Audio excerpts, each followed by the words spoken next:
فضیلت حدیث میں رسول اللہ صلی اللہ علیہ وسلم نے ارشاد فرمایا کہ جو جمعے کے دن سورہ کہف کی تلاوت کرتا ہے اللہ اسے دجال کے فتنے سے محفوظ رکھتے ہیں۔ اس کی وجہ کیا ہے کہ دجال کے فتنے میں اور اس میں کیا مناسبت ہے، اس پہ علماء نے بہت کچھ کہا ہے، تو یقینی طور پر اس حکمت کو بیان نہیں کیا جا سکتا، لیکن بہرحال اس کے مضامین ایسے ہیں کہ انسان کو اس سے ایمان میں تقویت ملتی ہے۔ اور بڑی بات یہ ہے کہ رسول اللہ صلی اللہ علیہ وسلم نے جب کسی چیز کے بارے میں ہمیں بتا دیا تو پھر ہمیں اس کی حکمت سمجھ میں نہ بھی آئے تو ہمیں بس اس پر ایمان لانا چاہیے۔ تو دجال کے فتنے سے بچنے کے لیے اگر کوئی جمعے کے دن اس کا اہتمام کرتا ہے تو انشاءاللہ اس کو فائدہ ہوگا۔ دجال کے فتنے سے بچنے میں سرسری غور سے ایک بڑی حکمت یہ معلوم ہوتی ہے کہ اللہ تعالیٰ نے بڑے بڑے قدرت کے اپنے نمونے دنیا میں دکھائے ہیں، جیسے اس میں خضر علیہ السلام کا واقعہ آئے گا، اصحاب کہف کا واقعہ، ذوالقرنین کا واقعہ، کہ کیسی اللہ نے ان کے ہاتھوں پہ اپنی قدرت کو ظاہر کیا۔ تو یہ اللہ تعالیٰ کے مختلف کام ہیں، یاجوج ماجوج کا تذکرہ بھی آئے گا اس میں۔ تو اس میں ہمیں پتہ چلتا ہے کہ اللہ کی قدرتوں میں بہت بڑی بڑی قدرتیں، اللہ مخلوق سے بھی بعض دفعہ بڑے بڑے کام لے لیتے ہیں۔ تو دجال بھی اللہ کی ایک مخلوق ہوگا، تو وہ اگر بڑے بڑے محیر العقول کام دکھا رہا ہے تو یہ اس کی علامت نہیں ہوگی کہ یہ خدا ہے۔ جیسے ذوالقرنین سے اللہ نے بڑا کام لیا تو وہ خدا تھوڑی بن گئے، اور خضر علیہ السلام کے ذریعے اللہ نے مردے کو زندہ ایک جو ہے نا وہ دیوار کو سیدھا کروا دیا اور تختہ جڑوا دیا، اور کچھ انہوں نے اللہ کے بتانے سے غیب کی خبریں بتا دی، تو اس سے وہ خدا تو نہیں بن گئے۔ اور جو اس طرح اصحاب کہف کئی سو یعنی 300 سال تک غار میں سوتے رہے تو اس سے وہ خدا نہیں بن گئے۔ تو ایسے ہی دجال کے جب ہم محیر العقول واقعات دیکھیں گے تو یہ اس کی علامت نہیں ہے کہ یہ خدا ہے، بلکہ اللہ کی مخلوق ہے۔ تو اللہ تعالیٰ نے جیسے پچھلے پیغمبروں میں ایسے واقعات رونما ہوئے اور مقصد لوگوں کی آزمائش تھا، تو دجال بھی لوگوں کی آزمائش ہی کے لیے آئے گا۔ اور بہت ساری حکمتیں جو علماء نے بیان کی ہیں۔ اچھا، یہ جو جمعے کے دن سورہ کہف پڑھنے کی فضیلت ہے، تو یہ جمعے کی رات کو اگر کوئی پڑھ لے تو بھی یہ فضیلت حاصل ہو جائے گی، تو کیونکہ روایات میں جمعے کی رات کا بھی تذکرہ ملتا ہے اور جمعے کا بھی تذکرہ ملتا ہے۔ الحمدللہ الذی، تمام تعریفیں اس اللہ کے لیے ہیں، انزل علی عبدہ الکتاب، جس نے اپنے بندے پر کتاب کو نازل کیا، ولم یجعل لہ عوجا، اور اس کتاب میں اس نے کوئی کجی نہیں رکھی۔ یہ قرآن کا کمال ہے، آپ الحمد سے لے کے والناس تک پڑھیں، 2 اور 2 4 کی طرح اس کی آیتیں اور اس کے مضامین سمجھ میں آتے ہیں۔ قرآن کے علاوہ کوئی بھی مذہبی کتاب آپ پڑھ لینا تو آپ کو سمجھ میں نہیں آئے گی کہ یہ کیا کہا جا رہا ہے اس میں، اور وہ باتیں نیچر کو اپیل بھی نہیں کریں گے، اور انسان وسوسوں کا شکار ہو جائے گا اور مصیبت میں پڑ جائے گا۔ لیکن قرآن کے دعوے کتنے واضح ہیں، اور دعووں میں تناقض نہیں ہے۔ قرآن نے کہا خدا ایک ہے، ہر جگہ یہی کہا کہ ایک ہے۔ محمد صلی اللہ علیہ وسلم کو کہا کہ نبی ہیں، بشر ہیں نبی ہیں، تو بشریت کو ثابت کیا قرآن نے۔ جہاں نبی صلی اللہ علیہ وسلم سے اوٹ پٹانگ معجزوں کا مطالبہ کیا گیا تو بتا دیا گیا میں بشر ہوں۔ ایک ہی دعویٰ رہا ہے مسلسل شروع سے آخر تک، اور آخری نبی ہونے کا جب دعویٰ کیا گیا تو آخری ہی، یہ نہیں کہ پھر قرآن میں اشارے دے دیے ہوں کہ کوئی اور نبی بھی آئے گا۔ تو تناقض نہیں ہے قرآن میں۔ نماز کو فرض کیا تو نماز فرض ہے۔ تو یہ جتنے مضامین، پھر اخلاقیات کی جو تعلیم دی وہ تعلیم سیم ہے۔ تو یہ ہے کہ عوج نہیں ہے، بالکل نیچر کو اپیل کرنے والی 2 اور 2 4 کی طرح صاف ستھری باتیں ہیں قرآن مجید میں۔ یہ خود قرآن کا ایک بہت بڑا معجزہ ہے۔ آپ کبھی بھی کسی جھوٹے آدمی کو جب سنیں گے نا، اس کی باتوں میں ٹکراؤ بہت ہوگا۔ میں ایک دفعہ تحقیق کر رہا تھا، یہ منکرین حدیث جو ہیں جنہوں نے کہا، دعویٰ کیا کہ حدیث حجت نہیں ہے، تو ہمارے شیخ حضرت مفتی رشید احمد صاحب رحمہ اللہ تعالی نے اصل الفتاوی کی 2 جلد میں ان کے خلاف بہت کچھ لکھا ہے۔ تو اس میں ایک بڑی دلچسپ بات یہ تھی کہ جب یہ منکرین حدیث کا جو بانی ہے نا، پرویز نام تھا اس کا، پورا نام اس وقت ذہن میں نہیں ہے، تو اس کی کتابوں سے حضرت نے تناقض نکالا۔ مفتی رشید احمد صاحب رحمۃ اللہ علیہ نے تناقض کیا نکالا؟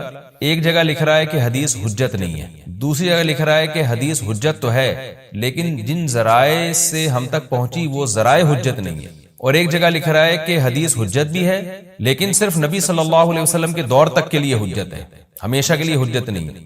تو ایسے کئی تناقض، تو اس میں حضرت نے لکھا کہ اس سے پتہ چلتا ہے کہ یہ بیچارہ خود اس کو پتہ نہیں ہے کہ یہ اس کا دعویٰ کیا ہے۔ یعنی اس سے صاف واضح ہوتا ہے کہ ان کا مقصد صرف اور صرف ہمیں اسلام سے ہٹانا ہے۔ اور حدیث کو مشکوک قرار دے کر، کیونکہ زیادہ تر جو قوانین ہمیں اسلام کے ملتے ہیں وہ تو قرآن میں بہت کم ملتے ہیں، وہ تو احادیث میں ملتے ہیں۔ قرآن تو زیادہ تر عقیدے کی بات کرتا ہے، آخرت کے تصور کو ہماری نظروں میں اجاگر کرتا ہے، اخلاقیات سکھاتا ہے، مسائل، فقہی مسائل وہ تو زیادہ تر احادیث میں ہے، اسلامی قانون جسے ہم کہتے ہیں۔ تو مقصد اس کا یہ ہے کہ اسلامی قانون سے کسی طرح لوگوں کو ہٹایا جائے۔ تو جیسے جس وقت بن پڑی وہ دعویٰ اس نے کر دیا۔ کبھی مجلس دیکھی کہ یار اس وقت یہ دعویٰ کرنا زیادہ مناسب ہے کہ حدیث حجت تو ہے لیکن جن ذرائع سے پہنچی وہ ذرائع قابل اعتماد نہیں ہے، تو وہاں اس نے یہ دعویٰ کر دیا۔ تو جھوٹا آدمی کسی ایک بات پہ ٹکتا نہیں ہے۔ آپ مرزا غلام احمد قادیانی کے دعووں کو دیکھ لیں، اس کی کتابوں میں کہیں وہ لکھتا ہے کہ میں نبی نہیں ہوں، میں تو امام ہوں، اور کہیں لکھتا ہے کہ میں، شروع میں اس نے یہ دعویٰ کیا تھا کہ میں نبی نہیں ہوں، میں امام مہدی ہوں، پھر اس نے دعویٰ کیا میں حضرت وہی عیسیٰ علیہ السلام جو مسیح موعود وہ ہوں۔ اس کی کتابوں میں اتنا ٹکراؤ ہے، وجہ اس کی ہے کہ باطل کا ایک ہدف ہوتا ہے، تو وہ دیکھتا ہے کہ جیسا دیس ویسا بھیس، جیسے اس کا ہدف ہوتا ہے شہرت، دولت، اور یا لوگوں میں پھوٹ ڈالنا یا کوئی منصب حاصل کرنا کسی سے، تو وہ پھر دیکھتا ہے کہ جس وقت جو طریقہ اس کو سوٹیبل لگتا ہے نا وہ وہی طریقہ اختیار کر لیتا ہے۔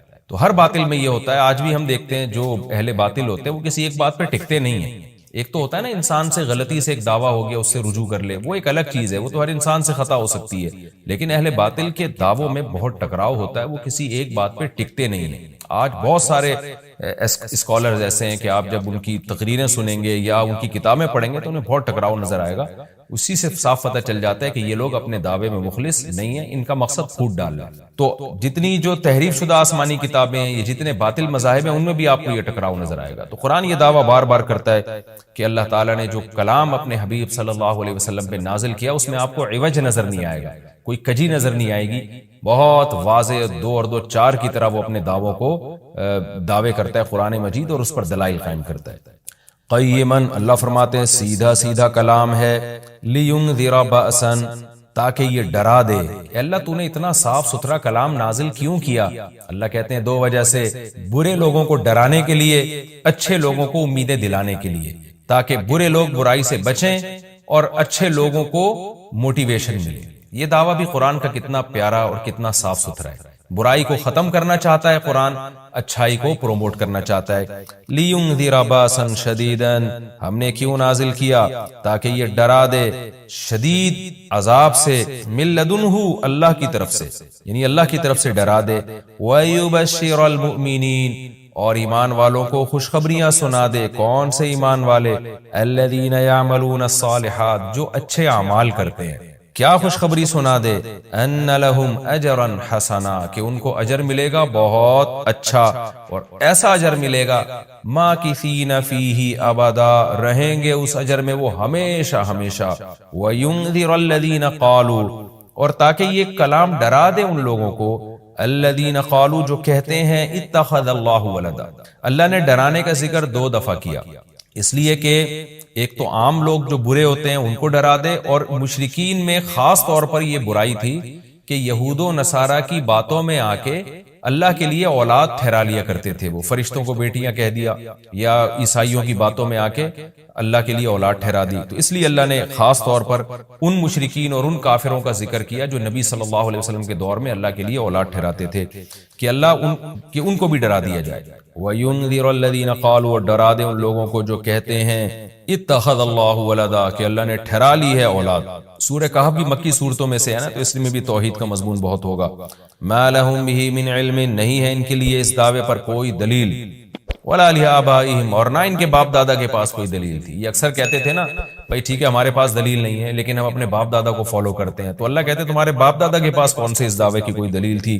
اور یہ جملہ ہلکا نہیں ہے، کبرت کلمۃ، بہت بڑا ہے یہ کلمے کے اعتبار سے، ایسا کلمہ جو ان کی منہ سے نکلتا ہے، منہ سے نکلنے والا کلمہ یہ بہت بڑا کلمہ ہے، بہت بھاری ہے زمین اور آسمان پر، کہ اللہ کے لیے اولاد ٹھہرا دی۔ ان یقولون الا کذبا، نہیں بولتے یہ لوگ مگر نرا جھوٹ بولتے ہیں یہ۔ فلعلک باخع نفسک علی آثارہم، اللہ تعالیٰ اپنے حبیب صلی اللہ علیہ وسلم کو تسلی دے رہے ہیں کہ اتنا سری جھوٹ بولتے ہیں اور آپ کی دعوت اتنی واضح ہے پھر بھی ایمان نہیں لاتے، تو اے نبی کہیں ایسا نہ ہو کہ آپ غم میں اپنی جان ہی نہ ہلاک کر بیٹھیں، کیونکہ رسول اللہ صلی اللہ علیہ وسلم کا دل بہت گھٹتا تھا، کہ اتنی واضح بات میں کر رہا ہوں, اتنا میرے دعوے میں اتنی کلیئرٹی ہے, اس کے باوجود یہ مانتے کیوں نہیں ہیں؟ تو غم سے آپ کا سینہ گھٹتا تھا. تو اللہ نے آپ کو بتایا کہ یہ آپ کی حالت یہ ہو گئی ہے شاید کہ آپ اپنی جان ہی ہلاک کر بیٹھے. دیکھیں اللہ کا شاید یہ ہماری زبان میں اللہ ہم سے بات کرتے ہیں نا, ورنہ اللہ کے لیے تو شاید نہیں, اللہ کے لیے جو چیز ہوتی ہے یقینی ہوتی ہے. تو یہاں شاید کا مطلب کیا ہوگا کہ کوئی بھی دیکھنے والا آپ کی کنڈیشن کو دیکھے نا اس وقت, تو وہ کہے گا کہ آپ کی موت نہ واقع ہو جائے, اتنا غم ہے آپ کو. تو مقصد ہے غم کی شدت کو بیان کرنا. تو اللہ فرماتے ہیں شاید کہ آپ اپنی جان ہی ہلاک کر بیٹھے ان کے پیچھے, یعنی ان کے غم میں. اگر یہ لوگ اس قرآن پر ایمان نہ لے کر آئے, اسفا افسوس اور غم میں آپ کی جان ہی کہیں آپ ہلاک نہ کر بیٹھیں. پھر آگے اللہ بتا رہے ہیں کہ یہ ایمان کیوں نہیں لے کر آتے. آپ غم نہ کریں, آپ کی دعوت میں کوئی کمی نہیں, آپ کے دلائل میں کوئی کمی نہیں. ایمان نہ لانے کی وجہ ہم بتاتے ہیں کیا ہے. کچھ لوگ لائیں گے, کچھ نہیں لے کر آئیں گے. وجہ کیا ہے وہ ہم بتا رہے ہیں اگلی آیت میں, انا جعلنا ما علی الارض, ہم نے بنایا ہے ہر اس چیز کو جو زمین کے اوپر ہے, زینت اللہ, زمین کے لیے, یعنی زمین والوں کے لیے زینت, اٹریکٹیو بنایا ہم نے. زمین اجڑی ہوئی ہوتی, کسی کا دل ہی نہ لگتا زمین میں, تو سارے آخرت ہی کی فکر میں لگ جاتے. لیکن زمین میں اٹریکشن ایسی پیدا کر دی ہے کہ یہ اللہ سے غافل کرتی ہے, حق سے دور کرتی ہے. ہر آدمی اس زمین کی زینت کو حاصل کرنے کی کوشش کرتا ہے. زینت وہ چیز ما یتزین, جو مزین ہوتی ہے اور جس کی طرف انسان کی اٹریکشن ہوتی ہے, چاہے حقیقت میں وہ اٹریکشن کے قابل ہو یا نہ ہو. جیسے گندگی کا ڈھیر ہے, اٹریکشن نہیں ہوتی, لیکن آپ نے اس کے اوپر ایک خوبصورت ململ کا کپڑا ڈال کے خوشبو چھڑک دی, تو اب وہ دیکھنے میں بھلی لگنے لگے گی. تو جو چیز دیکھنے میں بھلی لگتی ہے اس کو مزین کہا جاتا ہے, چاہے حقیقت میں ہو یا نہ ہو. تو اللہ نے کہا کہ ہم حقیقت میں زمین اچھی ہے یا نہیں ہے, یہ لوگ اس کو نہیں دیکھتے, بس اٹریکٹیو ہے اس کو دیکھتے ہیں کہ اس کا یہ اٹریکٹ کرتی ہے اپنی طرف. حقیقت میں دیکھا جائے تو مسافر خانہ ہے نا, کتنی بھی مل جائے تو ختم ہونے والی ہے, تو فنا ہونے والی چیزوں سے کون دل بہلاتا ہے. لیکن اللہ بتا رہے کہ ہم نے چونکہ اس کو مزین کر دیا ہے, تو اس مزین ہونے کا نتیجہ یہ ہے کہ کچھ لوگ اس میں پڑھ کے اللہ کو بھول جاتے ہیں اور کچھ اس کی حقیقت کو دیکھ کر اللہ کو یاد رکھتے ہیں. تو آزمائش جبھی ممکن ہے جب اس زمین کو اٹریکٹیو بنایا جائے. آگے اس لیے اللہ نے فرمایا کہ ہم نے بنایا ہے جو کچھ اس زمین کے اوپر ہے, زینت اللہ, زمین کے لیے مزین. کیوں ایسا ہوتا ہے کہ وہ ٹوپیاں کرائے گا, آج ادھر بیٹھا ہوا ہوں, آج ادھر بیٹھا ہوا ہوں, صحیح سچ بتائے گا تو پکڑا جائے گا نا, سچ بتائے گا تو بھائی پکڑا جائے گا, پٹے گا. تو وہ گھماتا رہتا ہے, ادھر بھی چائے پیے گا, دوسری بیوی کو بھی جا کے بتائے گا کہ میں تمہارے پاس چائے پینے کے لیے, آج سے پہلے میں نے کبھی چائے پینی ہے, جب بھی پیتا ہوں تمہارے پاس پیتا ہوں. تو یہ ٹوپیاں اور یہ سب جھوٹ اور اعتماد ختم اور یہ سب بے پناہ نقصانات, اور اس سے بیوی ڈپریشن میں جاتی ہے, یہ ہوتا ہے وغیرہ وغیرہ. بالکل صحیح کہا. لیکن محترم یہ بھول رہے ہیں کہ جن عورتوں کو بندہ ہی نہیں مل رہا شادی کے لیے, وہ جو ڈپریشن میں جا رہی ہیں, ان کا آپ کے پاس حل کیا ہے؟ یعنی اس بندے کی ڈپریشن اور اس کی بیوی کی ڈپریشن کا تو خیال کیا جا رہا ہے. ان بیوہ, طلاق یافتہ, غریب لڑکیاں جو لاکھوں کی تعداد میں بیٹھی ہوئی ہیں, جن کو میاں نام کی کوئی چیز مل ہی نہیں رہی ہے, ان کی ڈپریشن پہ کوئی مقالہ نہیں ہے, کوئی تحقیق نہیں ہے, اور اس کا کوئی حل نہیں ہے. اس لیے کہتے ہیں کہ وحی کی تعلیمات کے بغیر جب انسان اپنی عقل سے سوچتا ہے نا, تو ٹھوکریں کھاتا ہے. عقل وہ ہے جو قرآن کے تابع ہو. پھر آپ کو عقل ایسا خاندانی گائیڈ کرے گی نا, ایسے خاندانی راستہ بتائے گی جس کو قرآن نے مثالیں دی ہیں. اگر صرف قرآن ہے, عقل نہیں ہے, تو بھی گمراہ ہوگا انسان. کیونکہ عقل تو قرآن تو ایک روشنی ہے نا, چلنا تو خود ہے اس میں. قرآن زبردستی دھکا دے کے تھوڑی چلائے گا آپ کو. قرآن دیکھو اللہ نے کیا پیاری مثال دی ہے قرآن میں. اللہ نور السماوات والارض, اللہ زمین آسمان کا نور ہے. کیا مطلب؟ جیسے نور سے روشنی ہوتی ہے نا, اندھیروں میں ہمیں نور سے راستے نظر آتے ہیں, ایسا ہی ہوتا ہے نا. ارے آپ ایک جنگل میں کھڑے ہوئے ہیں, گھپ اندھیرا ہے, منزل ملے گی آپ کو, پتہ چلے گا کہاں کھائی ہے, کہاں پانی ہے, کہاں پل ہے, کہاں شیر ہے, کہاں چیتا ہے, کہاں راستہ ہے, کچھ بھی سمجھ نہیں آئے گا. تو ایسے میں آپ کو کیا چاہیے ہوتا ہے؟ نور, روشنی. روشنی آپ کو چلا نہیں دیتی, روشنی دکھا دیتی ہے. روشنی کیا کرتی ہے؟ دکھا دیتی ہے. بھائی یہ کھائیے, یہ شیر بیٹھا ہوا ہے وہاں جناب بھیڑی ہیں, وہ آوازیں آئیں گی نا آپ کو, آپ عقل استعمال کرو گے, یار کی جو آوازیں آ رہی ہیں اس کے مطلب اس سمت میں کیا ہے؟ بھیڑیے بیٹھے ہوئے. تو عقل استعمال کرتا ہے انسان, اس روشنی کی موجودگی میں اس سے فائدہ اٹھا کے جب عقل استعمال کرے گا تو صحیح سمت میں چلنا شروع. اگر روشنی نہیں ہے، ساری کھوپڑی ہے صرف آپ کے پاس، عقل کھوپڑی کو بھی کہتے ہیں نا، تو کھوپڑی ہے آپ کے پاس، روشنی نہیں ہے، تو خالی کھوپڑی سے راستہ نظر نہیں آئے گا، دھکے کھائے گا وہ. اور اگر روشنی تو ہے مگر کھوپڑی نہیں ہے آپ کے پاس، تھوڑی سی میں ایسے جلدی میں ایسی باتیں کر لیتا ہوں، کھوپڑی ٹھوپڑی کہنا تو عقل ہی چاہیے، اس طرح کی لینگویج استعمال کرنا مناسب نہیں ہے. تو اصل میں جو کچھ الفاظ ہماری زبانوں پہ چڑھ گئے ہیں نا، اب کسی کو لوگ بتاؤ آپ میں عقل نہیں ہے تو اس کی سمجھ میں بات نہیں آتی، آپ اسے بولا آپ کی کھوپڑی ہے ہی نہیں، ٹھیک ہے نا، وہ فوراً سمجھ جاتا ہے. تو یہ الفاظ میری زبان پہ لوگوں سے بات کر کر کے چڑھ گئے ہیں زبان پہ. تو اب مہذب لیکچر تو اس طرح نہیں ہوتے، وہ تو یہی ہوتے ہیں آپ کے عقل شریف، ٹھیک ہے نا، اور اس طرح کی چیزیں انگلش تھوڑا سا لگا کے وہ چلا دیتے ہیں بات کو. ہم بالکل دیسی زبان استعمال کرتے ہیں. تو روشنی ہے، کھوپڑی نہیں ہے تو بھی فائدہ نہیں ہے، اس لیے کہ روشنی میں آپ کو سب کچھ نظر آئے گا مگر آپ جج نہیں کر سکتے. جدھر شیروں کی آواز آ رہی ہے آپ اس طرف چلنا شروع ہو گئے، لوگ کہیں گے عقل استعمال کر، اللہ کے بندے ادھر سے دھاڑنے کی آواز آ رہی ہے، مرے گا وہاں پہ. آپ کہہ رہے ہو نہیں، چونکہ روشنی موجود ہے تو اب مجھے عقل استعمال کرنے کی ضرورت نہیں ہے، تو یہ بات درست ہوگی.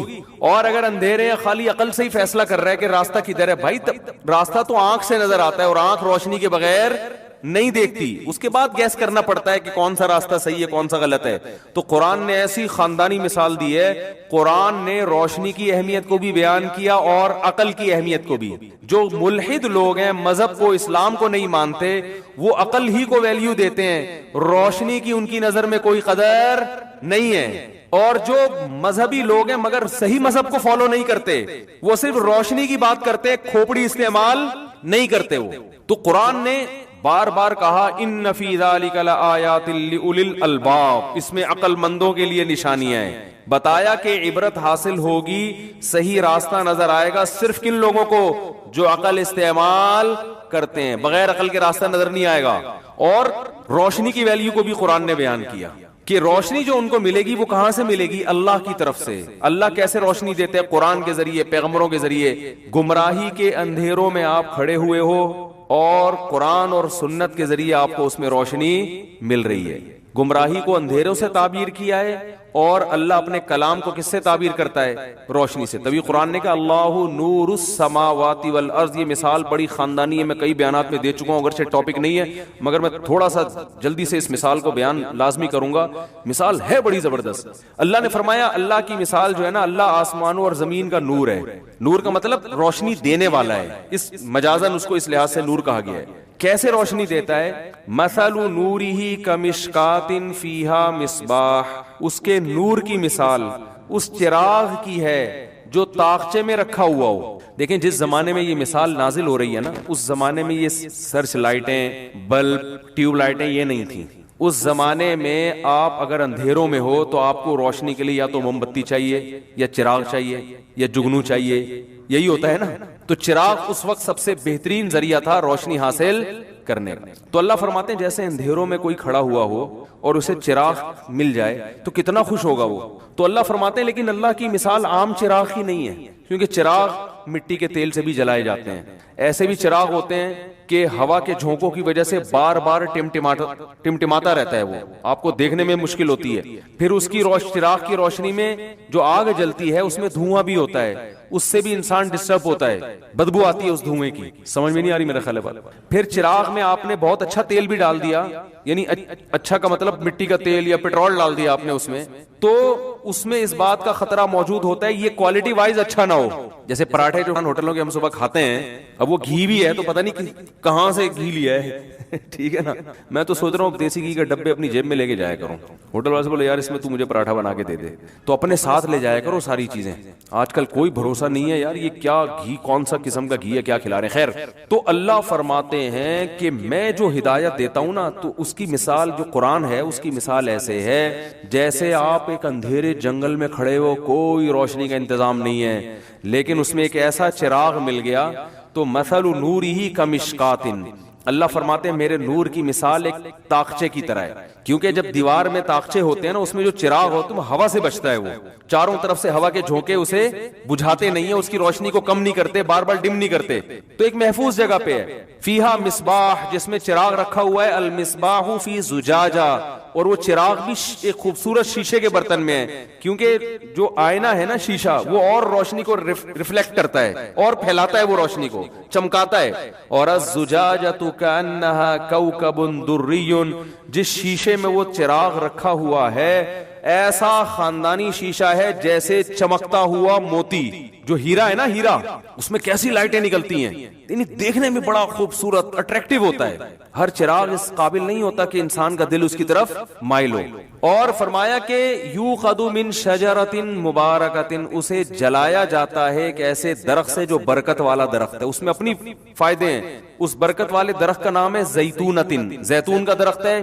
لا شرقیۃ ولا غربیہ، اور زیتون کا بھی ناقص تیل نہیں ہے. زیتون کا وہ درخت جو بالکل سیدھا پروان چڑھاؤ، جس پہ بھرپور طرح سے دھوپ لگی ہو، نہ مشرق کی طرف اور نہ مغرب کی طرف جھکا ہو، کیونکہ پودا جب سیدھا جاتا ہے نا تو دھوپ بھرپور لگتی ہے اس کو، اور اس میں تیل بہت اچھی کوالٹی کا پیدا ہوتا ہے. اور اللہ فرماتے ہیں کہ ایسا حساس تیل ہے، ایسا روشنی کو پکڑتا ہے کہ یکاد زیتھا یضیء ولو لم تمسسہ نار، ابھی آگ اس کے قریب نہیں گئی اور آگ کو پکڑ لیتا ہے وہ. تو ایسا جو سینسیٹیو قسم کا تیل ہوتا ہے نا، اس کی روشنی بہت ہوتی ہے. تو اللہ نے مثال دی زیتون کی، کیونکہ زیتون کے تیل میں دھواں نہیں ہوتا، بدبو نہیں ہوتی. آگ ہوتی ہے مگر آگ میں جو بدبو اور یہ سب چیزیں نہیں ہوتی، اور اس کی روشنی میں چمک بہت خوبصورت ہوتی ہے، یعنی وہ خود ایک اچھا لگ رہا ہوتا ہے، بڑی شفاف روشنی کو پھیلاتا ہے وہ. آگے اللہ نے کیا فرمایا، نور علی نور، اور ایسا چراغ ہے، اتنی تیز روشنی ہے کہ تمہیں ایسا لگے گا روشنی کے اوپر روشنی کی تہ چڑھائی ہوئی ہے کسی نے. کیا خاندانی بلاغت ہے یار، کیا مثال ہے. آگے اللہ نے فرمایا اللہ نے تو یہ روشنی پیدا کر دی، عقل مند لوگ اس روشنی کے تحت اپنی عقل کو استعمال کر کے چل رہے ہیں. لیکن آگے اللہ نے فرمایا وَمَن لَّمْ يَجْعَلِ اللَّهُ لَهُ نُورًا فَمَا لَهُ مِن نُور. کچھ بدبخت ایسے بھی ہیں کہ ایسی خوبصورت روشنی کے باوجود اللہ نے ان کے لیے روشنی پیدا نہیں کی، ان کی بدعمالیوں کی وجہ سے ان کو اندھا کر دیا ہے کہ وہ ایسے چراغ سے بھی فائدہ نہیں اٹھاتے. کیا خاندانی مثال ہے. اور آگے اس سے پہلے فرمایا یہدی اللہ لنورہ من یشاء، جس کو چاہتا ہے اس روشنی کی طرف اللہ ہدایت دے دیتا ہے، اور ظاہر ہے اسی کو چاہتا ہے جو خود بھی چاہتا ہو، جس کے دل میں انابت ہو.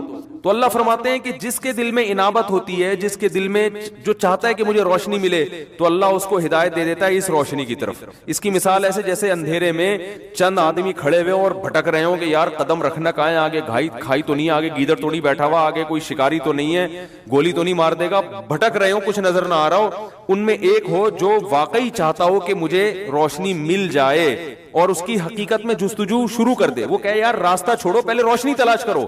ارے یار کیا دوں، کیسے مثال سمجھاؤں، مثالوں پہ مثالیں آتی رہتی ہیں. دیکھو 10 آدمی ہیں جنگل میں، خواہش تو ہر ایک کی ہوگی کہ راستہ ملے. کیا خیال ہے؟ خواہش تو کہ بھائی بھٹکنے کو کون پسند کرتا ہے، لیکن ایک اس خواہش کو پورا کرنے کا پراپر طریقہ استعمال کر رہا ہے، اور ایک ادھر ادھر پاؤں اور ہاتھ مار رہا ہے اپنی عقل استعمال کر کے. تو پراپر طریقہ کیا ہے کہ بھائی اس اندھیرے میں جتنے بھی ہاتھ پاؤں چلاؤ کچھ بھی نظر نہیں آئے گا، گرو گے. یہ عقل کا یہاں موقع ہی نہیں ہے عقل استعمال کرنے کا. یہاں سب سے پہلے ہمیں چراغ چاہیے، روشنی چاہیے. تبھی اندھیرے میں سب سے پہلے یار کسی کے پاس لائٹر ہے، کسی کے پاس موبائل میں ٹارچ ہے، یہ ہوتا ہے نا. آپ کہیں جنگل میں اکیلے رہ گئے، 2-4 لوگ آپ کے ساتھ، اور پھنس گئے کہیں، اندھیرا ہو گیا، تو سب سے پہلا سوال ہو بھائی کسی کے پاس لائٹ ہے، ٹارچ ہے، یہ ہوگا یا یہ ہوگا کہ یار تھوڑو کھوپڑی استعمال کرو. اصل عقل ہوتی ہے، عقل سے سب کچھ سمجھ میں آتا ہے. او بھائی عقل ہی خود کہہ رہی ہے کہ یہاں پہلے روشنی کا انتظام ہو، پھر کھوپڑی استعمال کرنا، اس کے بعد مشورہ کریں گے کہاں جانا ہے، پہلے تو روشنی تو کرو. حضرت موسیٰ علیہ السلام جب اپنی زوجہ کو لے کر مدین سے مصر کی طرف آ رہے تھے تو راستے میں راستہ بھول گئے. تو اپنی زوجہ سے کیا کہا؟ اپنی زوجہ سے کہا، وہ کیا قرآن کے بڑے پیارے الفاظ ہیں وہ، کہ فلما وسار بأہلہ آنس من جانب الطور نارا قال لأہلہم کثوا. اپنی زوجہ سے فرمایا یہاں ٹھہرو، انی آنست نارا، مجھے کہیں آگ نظر آ رہی ہے، انی آنست نارا، مجھے آگ نظر آ رہی ہے، میں جا کے یا تو اقتبسو، اس سے شعلہ لے کر آؤں گا، او اجد علی النار ہدا، یعنی اس سے روشنی ہمیں ملے گی، یا وہیں ہو سکتا ہے آگ ہوتی ہے تو وہاں لوگ بھی ہوتے ہیں، وہیں ہمیں کوئی گائیڈنس مل جائے، راستہ پتہ چل جائے کہ کہاں جانا ہے ہم نے. تو انسان جب اندھیروں میں ہوتا ہے تو سب سے پہلے کیا تلاش کرتا ہے؟ بولنے پر گورنمنٹ نے پابندی لگی، روشنی تلاش کرتا ہے، روشنی. تو قرآن کے الفاظ ہیں کہ یہدی اللہ لنورہ، وہاں میں مثال دے رہا تھا، اب 10 آدمی ہیں تو 10 آدمی جو ہے نا وہ اندھیرے میں بھٹک گئے اور مشورہ ہو رہا ہے کیا کرنا چاہیے. 5 ان میں سے کہہ رہے ہیں کہ بس چلو عقل استعمال کرو، کھوپڑی استعمال کرو اور چلنا شروع کرو. وہ 5 کہہ رہے ہیں کہ یار یہ بے وقوفی والا کام ہے، ہمیں سب سے پہلے روشنی کی فکر کرنی چاہیے. تو اللہ نے قرآن میں کیا فرمایا کہ جو چاہتا ہے نا راستہ تلاش کرنے کی صحیح سمت میں چلنا چاہتا ہے، کہ راستہ جو بھی چاہتا ہے اس کو پہلے روشنی کا انتظام چاہیے. تو جو روشنی کی تلاش میں ہوتا ہے یہدی اللہ لنورہ، اللہ اسے اس روشنی کی طرف رہنمائی کر دیتا ہے، کیونکہ یہ ہدایت کی روشنی ہے نا، کوئی حقیقی چراغ تھوڑی ہے. ارے جنگل میں 10 آدمی پھنس گئے، 5 آدمی کہہ رہے ہیں اپنی کھوپڑی استعمال کریں گے، 5 کہہ رہے ہیں نہیں بھائی روشنی. ایک عقل مند کہتا ہے کہ میں 10 کو ٹارچ نہیں دوں گا، جو روشنی مانگے گا اس کو ٹارچ دوں گا. تو عقل مندی کا تقاضا یہی ہے نا کہ یار جو روشنی مانگ رہا ہے اس کو دے دو. ٹارچ ٹوٹل 5 ہیں، 10 ہے نہیں، تو بھائی جو ٹارچ مانگ رہا ہے اس کو ٹارچ دے دو، جو نہیں مانگ رہا اس کو ایسے ہی رہنے دو. بات آ رہی ہے سمجھ میں کہ نہیں آ رہی ہے؟ تو اللہ نے بھی محدود لوگوں کو جنت میں لے کے جانا ہے. دنیا میں تو سب کو ملے گا جنت محدود، جہنم میں بھی کچھ جائیں گے، کچھ کہاں جائیں گے جنت میں بھی، تو سب کو ہدایت ملے گی نہیں. تو اللہ کا اصول ہے کہ جو گمراہی کے اندھیروں میں ہو تو جو اس میں روشنی مانگے گا اور چاہے گا کہ مجھے روشنی ملے، اللہ اس کو اس چراغ کی طرف جس کو قرآن کہا جاتا ہے، جس کو اللہ کا کلام کہا جاتا ہے، اس کی طرف اللہ اس کو اس کی رہنمائی کرے گا. جیسے آپ ٹارچ خود تو تقسیم نہیں کر رہے، لیکن آپ نے دیکھا 5 آدمی چاہ رہے ہیں کہ مجھے روشنی ملے، تو آپ بتا دیں یار چھپڑ میں وہاں نیچے رکھی ہوئی ہے روشنی کا انتظام ہے، آپ اس کو گائیڈ کریں گے. تو جو غیر مسلم چاہتا ہے کہ مجھے ان راستوں میں صحیح روشنی ملے، گائیڈنس ملے، جو چاہتا ہے، تو اللہ فرماتے ہیں ہم اس کے دل میں قرآن کی صداقت ڈال دیتے ہیں، قرآن کی طرف لے آتے ہیں ہم اس کو. جو نہیں چاہتا وہ کہتے ہیں نہیں عقل ہی فیصلہ کرے گی، تو اللہ اسے اندھیروں میں چھوڑ دیتے ہیں. تو وَمَن لَّمْ فرمایا یہدی اللہ لنورہ من یشاء، اللہ اس نور کی طرف جس کی چاہتا ہے رہنمائی، جس کو چاہتا ہے رہنمائی کر دیتا ہے. وَمَن لَّمْ يَجْعَلِ اللَّهُ لَهُ نُورًا، اور جس کو اللہ روشنی کی ہدایت کی روشنی نہ دے، فَمَا لَهُ مِن نور، اسے کہیں سے بھی روشنی نہیں مل سکتی. کیا زبردست آیت ہے خدا کی قسم.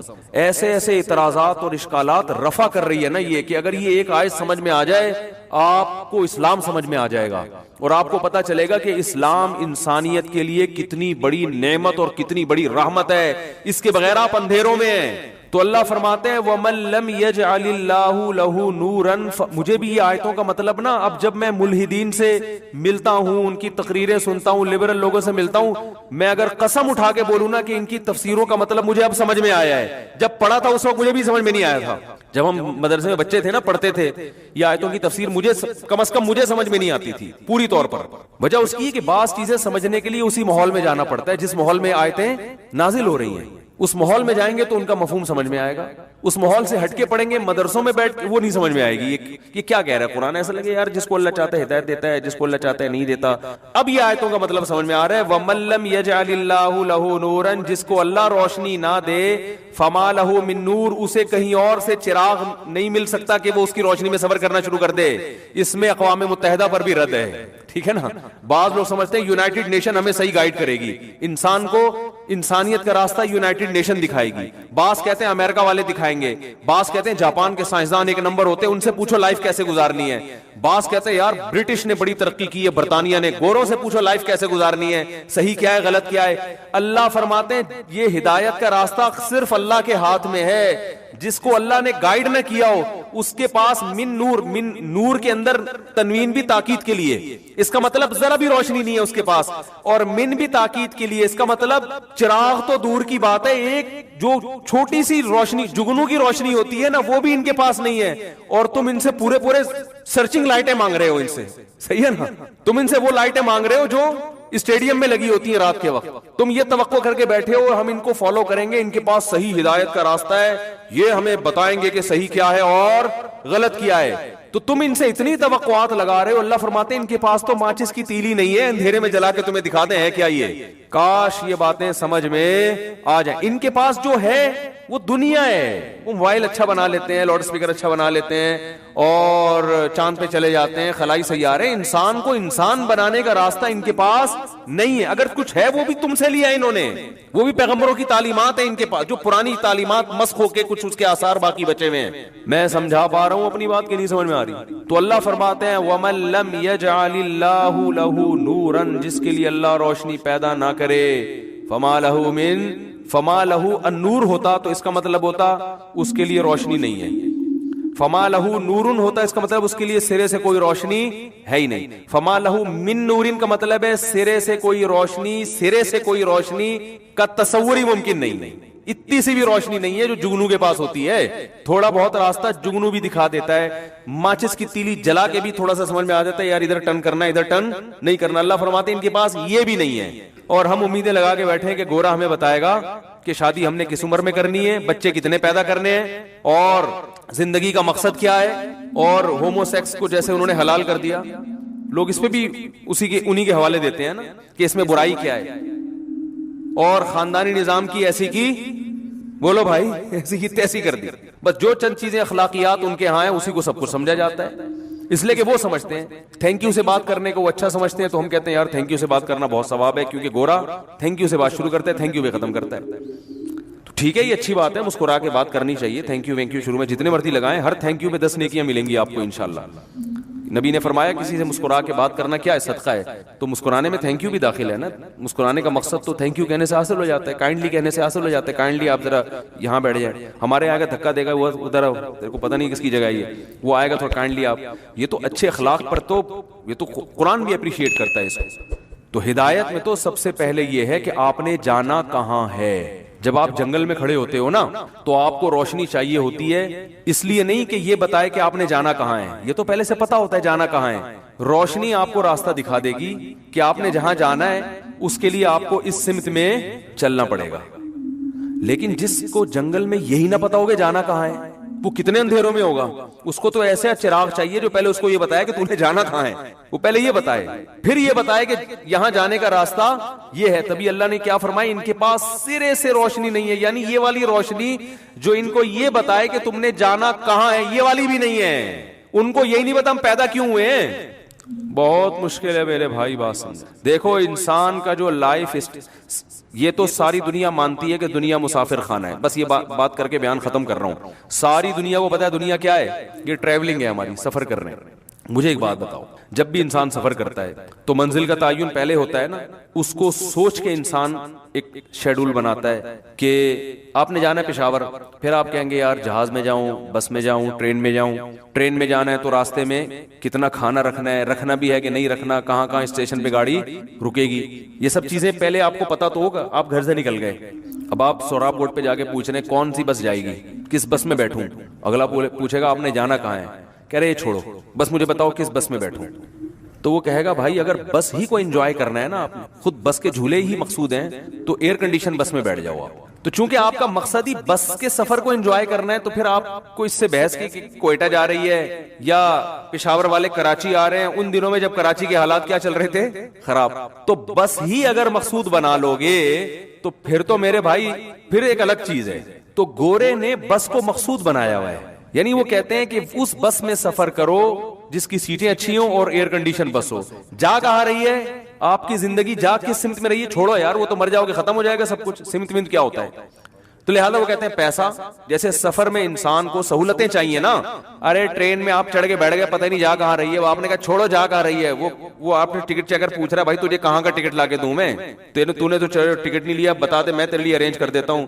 تو جانا کہاں ہے, کہ چھوڑ یار جانا کہاں ہے, تو یہ بتا لسی ٹائم پہ ملے گی, چائے ٹائم پہ ملے گی, اے سی چل رہا ہے ٹرین کا.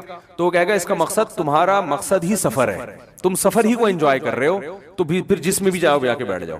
یہی ہوگا کہ نہیں ہوگا. تو پھر ایسے انسان کا کوئی نہ کوئی ویژن ہوتا ہے. اس انسان کا ویژن ہے انجوائے کرنا لائف, سفر کو انجوائے کرنا. سمجھ میں آ رہی ہے بات. پھر یہ ویژنری لوگ نہیں ہوتے. تو انگریز کہاں سے ویژنری ہو گیا میرے بھائی, کہاں سے ویژنری ہو گیا, جو اسی سفر کو سب کچھ سمجھتا ہے, اس کا تو کوئی ویژن ہی نہیں ہے. جن چیزوں کو وہ ویژن بنا رہے وہ ویژن بنانے کے قابل نہیں ہے. سفر کبھی بھی خود مقصود نہیں ہوتا. اگر سفر میں آپ چیزوں کو مقصود بنا لو تو آپ سے بڑا بے وقوف دنیا میں کوئی نہیں ہے. آپ ٹرین میں سے سفر کر رہے ہو کہ سیٹیں بہت اچھی ہیں, مزہ آ رہا ہے, جھولے مل رہے ہیں مجھے, تو بچے تو یہ کام کرتے ہوئے اچھے لگتے ہیں, اور کبھی زندگی میں نہ کیا ہو تو بھی اچھا لگتا ہے کہ چلو یار ایک دفعہ ٹرین کا چکر بھی لگا لیتے ہیں, کہیں بھی جا رہی ہے بیٹھ جاؤ. جیسے وہ آئے گا بھائی آئے گا, کوئی نہ کوئی تو آئے گا. سنا ہے آپ نے, ہم بچپن میں اللہ معاف فرمائے ڈرامے دیکھا کرتے تھے, اس وقت بڑے سیدھے سیدھے ڈرامے آتے تھے. تو الیکشن کے دنوں میں ایک ڈرامہ آ رہا تھا, اکثر تو لوگ کہتے ہیں نا آئے گا بھائی آئے گا,